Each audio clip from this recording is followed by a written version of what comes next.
The sheer brass neck of Berg getting 29 million views and making over $92,000 in the last 30 days just from ad revenue alone, and then having the audacity to say that people are out to get him. Roll the titles. For the record, I'm done trying to make y'all comfortable. For the record, you ain't trying to grow, then it's done for you. Well, it's official. YouTube has just now banned anything related to health that doesn't align with the general medical consensus. Remember when this guy said he was being censored and then scammed his audience out of over $1 million? Anyone else getting deja vu here? So if any information related to health doesn't agree with the World Health Organization, they won't necessarily always take down the video, but they're going to change the algorithms. So they're going to replace those videos that were popular, that had lots of likes and lots of engagement, with medical information. This new partnership with YouTube is supposed to protect you against misinformation and promote high quality health information. For me, there is zero problem here, and I welcome YouTube's tougher stance on health misinformation. Berg obviously doesn't like this one little bit because he stands to lose out on an awful lot of money, which we will get into shortly. Now, I don't understand personally why Berg is getting his knickers in such a twist about these new policies. The policies are aimed at bogus cancer treatments and things like using turpentine for the treatment of illnesses and diseases. As a nutritionist, I see time and time again the harm that health misinformation can cause to people when they have poor health and they are at their most vulnerable to listening to information that at best is just wrong or at worst can cause serious damage to their health. And their definition of misinformation is anything that opposes their viewpoint.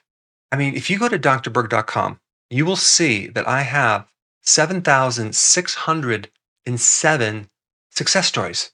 You also have disciplinary action from the Board of Medicine for the violation of certain laws and for using ridiculous techniques such as body response technique. The body response technique involves holding vials of homeopathic solutions over acupuncture points. If muscles weaken, the vial is held over the point so that the body can absorb energy from it. And this is what we are dealing with here. I'm helping people. I'm giving people lots of non-toxic solutions. And if you just read the comments, you'll see that a lot of people are being helped. So my information is not dangerous. It's not misinformation. It's actually quite helpful. And this new change is going to hurt a lot of people because they're not going to be able to find alternative viewpoints, alternative opinions. Sometimes medicine doesn't work. They're looking for inexpensive natural remedies to handle certain body issues. Yes, correct, medicine doesn't always work. But there are whole networks of lifestyle doctors, dietitians and nutritionists that people can turn to in their local areas if they are looking for alternative advice. And obviously if Dr. Berg is not spreading dangerous misinformation, then he has absolutely nothing to worry about. If he is not telling people to drink turpentine or that they can cure their cancer by going keto, then he doesn't breach YouTube guidelines and he won't have an issue. But guess what? Now they're going to have a very difficult time finding those solutions because all these medical sites are going to replace alternative health. I mean, I used to rank for so many conditions. Now you can't even find me unless you type Dr. Berg / whatever. And even on the keto diet, I have 928 keto videos. That's right, 928 videos. Guess what? When you type keto diet, you can't find me.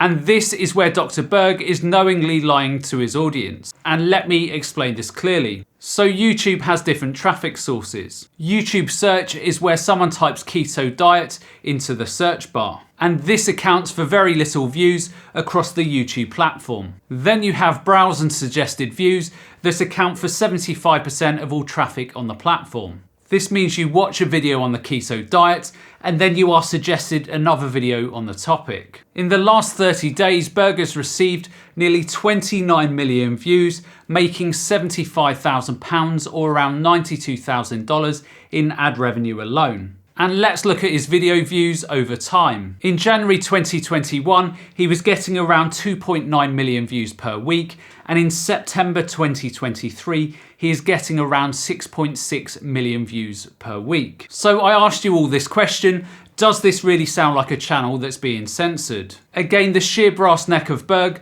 of getting 29 million views and making $92,000 in the last 30 days just from ad revenue, and then having the audacity to say that people are out to get him. Pipe down, Berg, and forgive the internet if we don't give you any sympathy.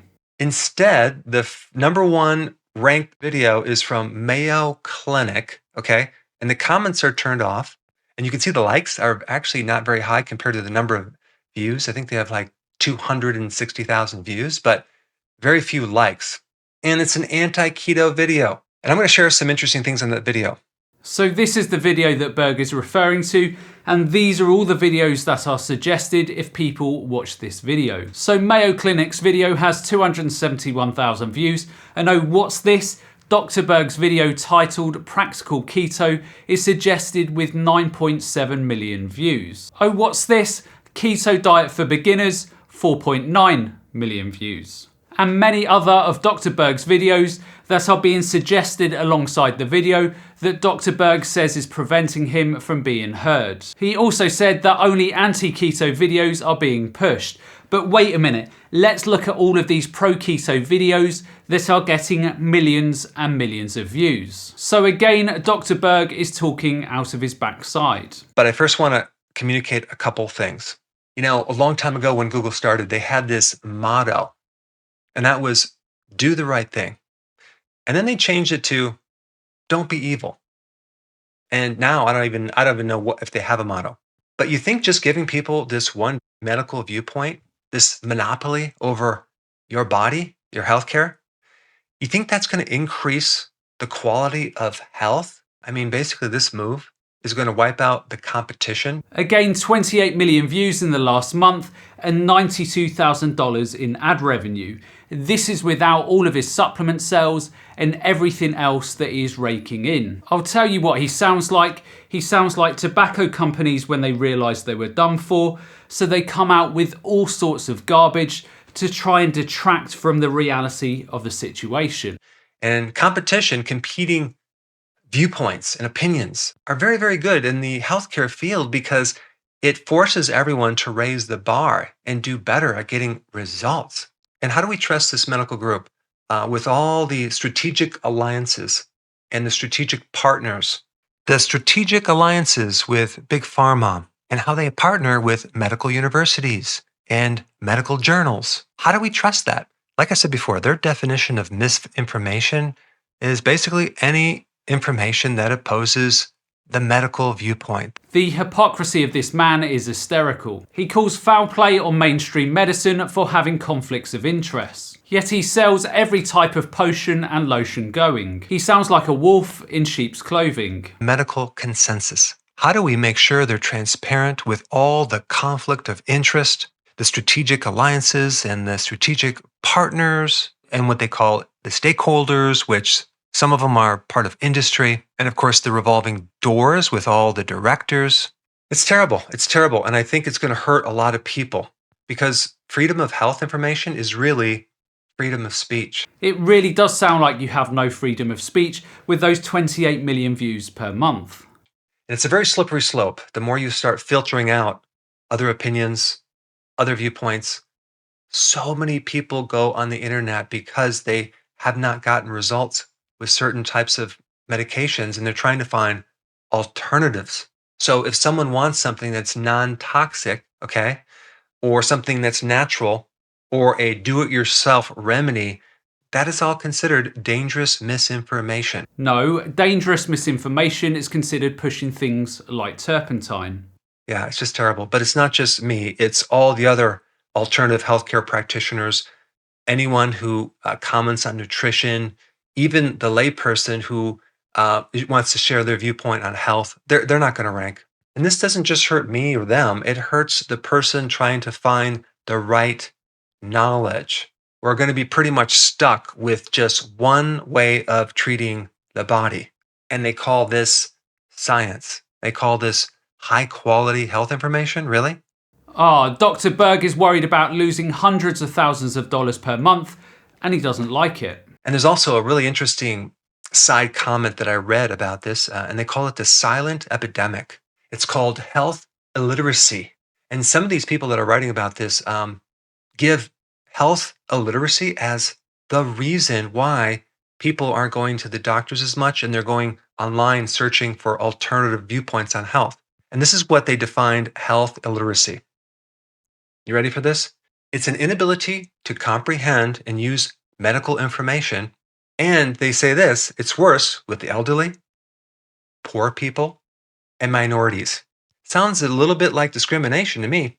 It sounds like you're a 4-year-old child who can't get their own way and then is trying to throw his toys out of his pram. So basically they're saying that it's an epidemic out there. There's so many people who just can't understand medicine, right? And that's probably why they're going to alternative sites, like things like that, and not sticking with incredible high quality healthcare information. I mean, this is just ridiculous. I mean, maybe they don't understand it because the doctor's talking over their head or the information doesn't make sense. Or maybe they do really understand. They just don't agree with this idea of suppressing a symptom with a drug and being on the drug the rest of your life. To me, that's not science. I mean, even if you start looking up like pretty much almost every disease, psoriasis, MS, and if you look at the cause of this, it'll say unknown cause, unknown cause. We don't know what causes it. Well, if you don't know what causes it, what makes you the expert over that condition? He's a chiropractor with no nutritional credentials trying to claim that he's an expert. Yeah. But what really frustrates me is having them take over the keywords for the ketogenic diet. Now, why is that a bad thing? Because they don't have any experience in that area. Many times when doctors go to school, they don't get a lot of training in nutrition or anything alternative. And so now they get to be the controllers of that information as well. This next video that I'm going to show you is the video ranked #1 for the ketogenic diet. Again, he knows very well that videos ranked in search get very little views compared to suggested views. This is why this video has a few 100,000 views, while Berg's videos are getting millions and millions of views. Check this out.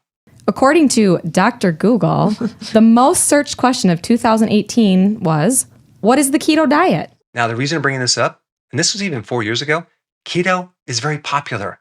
People are searching for it. The bottom line is the more people that get on this diet, the less medication they're going to need because it handles so many issues. And that statement right there is why YouTube has put its policies together. He is not qualified to make that statement, and he has no idea over the longer term of the implications of people following his keto diet. Instead of carbs for energy, the body burns fat, entering a state called ketosis. Ketosis, what could go wrong? Sounds like a great plan. Sounds a little dangerous to me. That's why I've not tried it. Dangerous? Really? Here's the problem. The lack of differentiating between therapeutic ketosis, or they call it nutritional ketosis, and ketoacidosis. But mild ketosis or therapeutic ketosis is extremely therapeutic. And I'm going to put some links on a whole bunch of science behind that supports that. Not one piece of evidence have you provided. So where is all of this evidence, Dr. Berg? About ketosis, sometimes I get a little nervous. I think, well, gosh, we don't really actually want you in ketosis, but can you tell us about that? Right. And I think this is something that is the unknown with when people are saying, well, I'm going to put myself on a ketogenic diet and be in ketosis, because really when you think about what ketosis is, it's a alternative pathway that our body has to use in times of emergency. So right there, you could see that a huge bias. They don't want people to do keto. So people are simply saying, we don't understand the longer term health implications of the keto diet, and they are apparently biased. Absolutely genius. They think ketosis only occurs in an emergency situation when you are starving or something like that. That is so false. Talk about misinformation on steroids. That is absolutely not true. Did you realize that when your body goes into this mild ketosis, your flight or fight mechanism goes down? It reduces cortisol. You help balance the autonomic nervous system. It's anything but emergency. It's super healthy. Still waiting for this evidence, Berg? So you're right. It's something that historically has alarmed us in terms of we don't necessarily want people to be in ketosis. It can be very dangerous. ketone bodies are considered toxic. Your body has two ways of getting rid of them. You either exhale them through your breath or you urinate them out. And so it is a stressful kind of process on your body too, because your body is trying to rid itself of these ketone bodies. Here's another clip that shows that they just don't have any information about this. They have zero information about the healthy version of ketosis. It's not toxic. It's not dangerous. Ketones are actually a super fuel. Ketones are an antioxidant. And they talk about it being toxic because your body's trying to get rid of it through urine or breath. That's just in the transition step. When you're transitioning over to burning fat, the motor is inefficient. So you're wasting some of these ketones. And then very quickly, your body becomes very efficient where you're utilizing all this ketone energy. In fact, a ketone is much more efficient than glucose. Humans are great apes. We share 98% of our DNA with chimps. I am much more inclined to follow a plant-based diet in line with our ancestry over a chiropractor who has a massive conflict of interest selling supplements and making $92,000 per month. But remember, anyone who questions the almighty Berg, and they are just biased. Produces more energy and it runs off fat. I mean, just think about way back when we had this hunter-gatherer type environment. We developed this ability to run on ketones for a survival mechanism because we didn't have food available. We didn't have all these carbohydrates. So to say that ketones are dangerous, it's just the opposite. Glucose is dangerous and toxic. In fact, the numbers of people who have diabetes have a condition called hyperglycemia. That's high blood glucose. Another term for that is glucotoxicity, okay? That's very, very damaging. And what's really interesting about that concept is this. When you eat a lot of sugar and carbs, okay, which they don't seem to have a problem with, over time, you develop diabetes. If carbs and fruits cause diabetes, where are all of the apes and chimps with type 2 diabetes? And in advanced type 2 diabetes, as well as type 1 diabetes, that's when you can develop this ketoacidosis problem. So the number one reason why people have ketoacidosis is because they have high blood glucose, okay? It has nothing to do with being on a ketogenic diet. I've never met one person that's went on the ketogenic diet and has developed ketoacidosis. You don't treat people because you're not a health professional, so how would you know? Dr. Kozing, you and I both said we know people who I know have several lost, people. Lost hundreds of pounds. People I know socially or people that patients of mine, and big weight loss, and they feel great. Well, and so for them, they consider that to be, finger quotes, successful. Yeah. But possibly, we're talking two different languages here. So ketosis and those ketones and things, that is not someplace that you want to be health-wise. Yes, weight loss is one of those successful indicators, but what about all the other great indicators, like the improved blood sugars, like the having less of a fatty liver, better cholesterol levels, better energy, better cognitive function, less inflammation, better mood. These are all the benefits of the ketogenic diet. Just one thing lacking here, Berg, over the longer term, and that's evidence. There are only a couple of areas that keto has got any sort of weight behind it, fits and seizures, and not much more than that. Anyway, I have a personal favor I want to ask you. I would love to get your opinion on this situation.